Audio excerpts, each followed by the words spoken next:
Good morning, everyone present here. It is a great honor and privilege for me to introduce our chief guest for today's program, Mr. Abdullah. Mr. Abdullah is currently serving as the SDPI State President of Puducherry. He is widely respected for his dedication, leadership, and tireless service to society.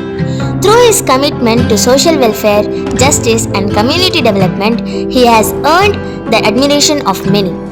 His guidance, vision, and efforts towards empowering people and addressing social issues have made a meaningful impact. He stands as an inspiration to the youth through his discipline, courage, and responsibility. We feel proud and privileged to have such a distinguished personality among us today. Your presence truly adds value and importance to this occasion. On behalf of everyone here, I extend a warm and heartfelt welcome to you, sir. We eagerly look forward to your valuable words and guidance.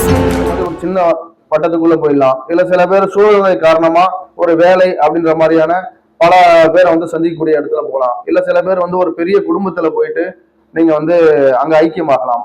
இப்படி பலவிதமான வாய்ப்புகள் உங்களுக்கு யாருக்கு வேணா எப்படி வேணா அமையும்.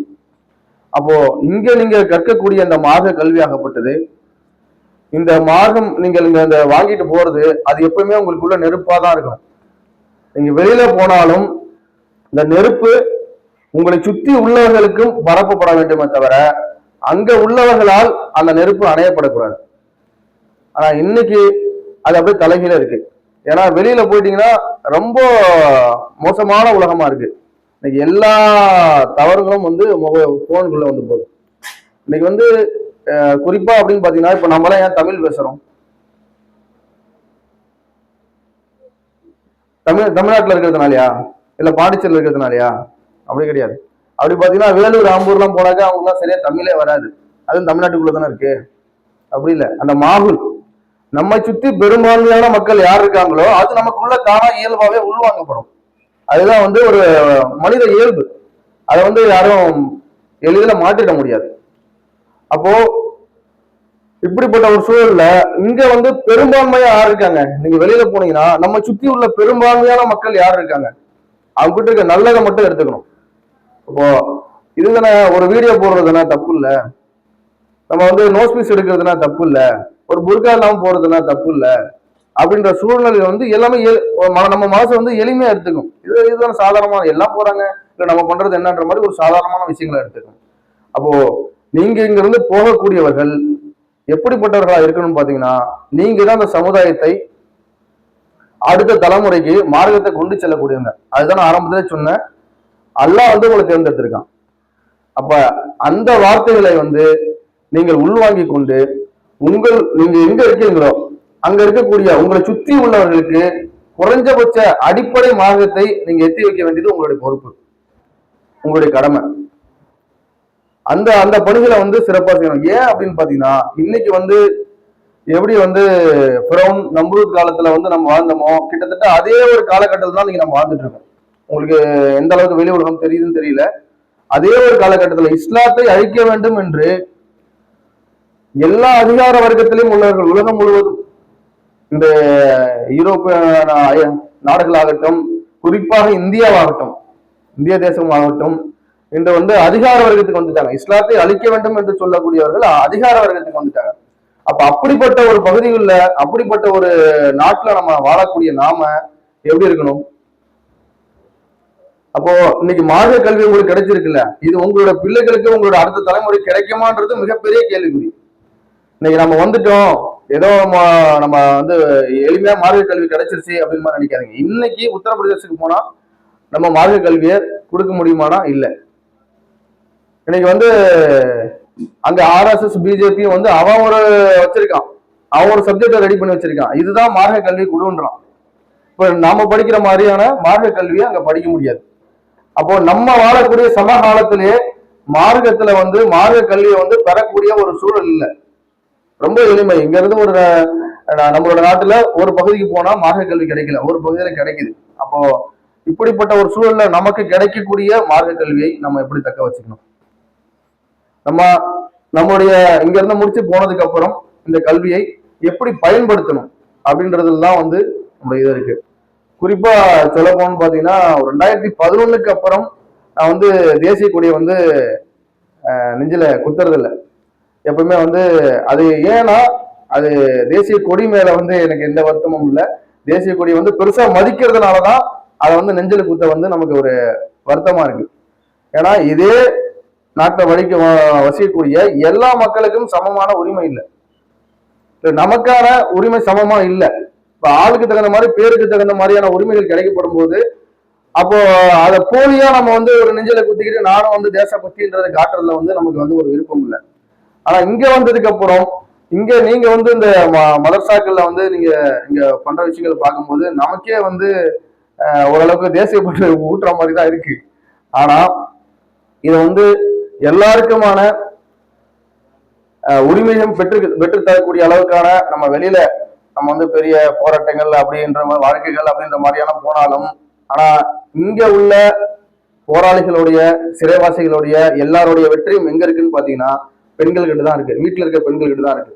அவங்க மார்க்கத்தை எப்படி கடத்தி கொண்டு போறாங்க, அடுத்த சமுதாயத்தை எப்படி உருவாக்குறாங்கன்றதுதான் இருக்கு. நம்ம அதை மனதில் உள்வாங்கி கொண்டு சமூகம் எப்படி இருந்தாலும் நம்ம சுற்றி உள்ளவர்களை ஒரு ஆளால எதுவும் மாற்ற முடியாது. நான் கரெக்டா இருந்தா என்ன ஆக போகுதுலாம் யோசிக்காதீங்க. நம்ம கரெக்டா இருந்தா அத நம்ம சரியா இருக்குமோ தப்பா இருக்குமோ அதுக்கான கூலி நமக்கு தான். அப்போ எல்லாரும் ஒரு மாதிரி இருக்காங்க, நான் மட்டும் ஏன் அப்படி இருக்குன்ற மாதிரி சிந்திக்காம எல்லாவிடத்தில் என்னுடைய கூலிக்காக மட்டுமே நான் இப்படி இருக்கேன் அப்படின்ற மாதிரி இருக்கணும். அதே சமயத்துல நான் மட்டும்தான் இப்படி இருக்கேன் அப்படின்ற மாதிரி இல்லாம நம்ம சுத்தி உள்ளவர்களை மார்க்க கல்வியை அவர்களுக்கு கொடுத்து அவர்களையும் அல்லாவிடத்துல மறுமையிலே அல்லாவே எந்த ஒரு இடையூறும் இல்லாமல் அவர்களும் நம்மை சுற்றி உள்ளவர்களும் அல்லாவை நேரடியாக சந்திக்கக்கூடிய ஒரு பாக்கியத்தை ஏற்படுத்தி தரக்கூடிய ஒரு மார்க்க கல்வியை தான் நீங்க கத்துக்கிட்டு இருக்கீங்க. சாலா இன்றைய தினம் இங்க வந்து இந்த கல்வி நிறுவனத்துக்கு பதிலாக இவங்க வந்து ஒரு ஸ்கூலோ ஒரு உலகளாவிய ஒரு கல்லூரியோ, ஏன்னா இந்த இடத்துல இவ்வளவு பெரிய இடம் கிடைக்கிறது பெரிய விஷயம். அப்படி எளிமையா நடத்திட்டு ஒரு பொருளாதாரத்தை வந்து பெரிய அளவுல ஈட்டிட்டு போயிடலாம். ஆனா இன்னைக்கு வந்து இந்த குழுமத்தையும் அதாய குழுமம் வந்து இன்னைக்கு இவ்வளவு பெரிய இடத்தையும் இந்த நிறுவனத்தையும் முழுக்க முழுக்க ஒரு மார்க்க கல்விக்காக மட்டுமே கொடுக்கப்பட வேண்டும் என்று இவர்கள் வந்து இன்னைக்கு பெரிய அளவுல உழைச்சிட்டு இருக்காங்க. இவர்களுக்காக இன்ஷா நீங்கள் அனைவரும் துவா செய்ய வேண்டும், நாமும் துவா செய்வோம். கண்டிப்பா இவர்களுடைய ஆஜத்துக்கள் என்ன எண்ணத்தோடு அல்லாவிடத்திலே நாளைக்கு பெரிய நன்மையை நாடி இவர்கள் வந்து இந்த மதரசாவை நல்ல விதத்திலே நடத்தி கொண்டிருக்கிறார்கள். மென்மேலும் இந்த நிறுவனம் பெரிய அளவிலே வளர்ந்து வர வேண்டும், இவர்களால் இங்கே மார்க்கம் பெரிய அளவிலே எத்தி வைக்கப்பட வேண்டும் என்று துவா செய்து இன்ஷா அல்லாஹ் வாய்ப்புக்கு நன்றி கூறி விடைபெறுகிறேன். நன்றி. அஸ்ஸலாமு அலைக்கும்.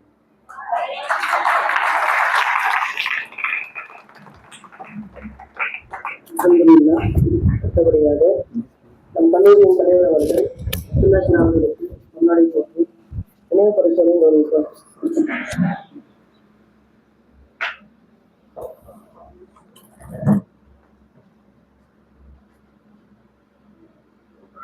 नारे तकबीर,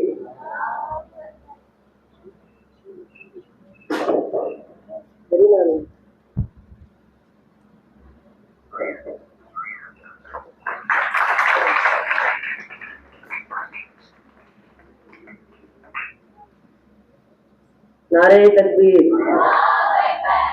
नारे तकबीर,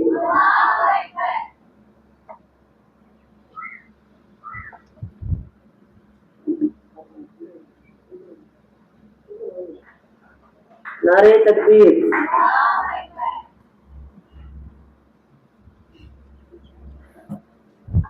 அல்ஹம்துலில்லாஹ். நாம் வரலாற்றை அதிகமாக படிக்க வேண்டும்.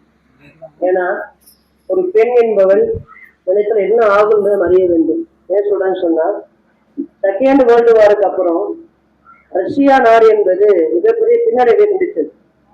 சந்திக்கின்ற பொழுது ஒருவர் மட்டும் வேலைக்கு போனா அந்த நாட்டை முன்னேற்ற முடியாது சொல்லிட்டு அந்த நாட்டுடைய அரசாங்கம் பெண்களையும் அழைத்தது வேலைக்கு. பெண்களை வேலைக்கு அழைத்த முதல் நாடு ரஷ்யா நாடு தான்.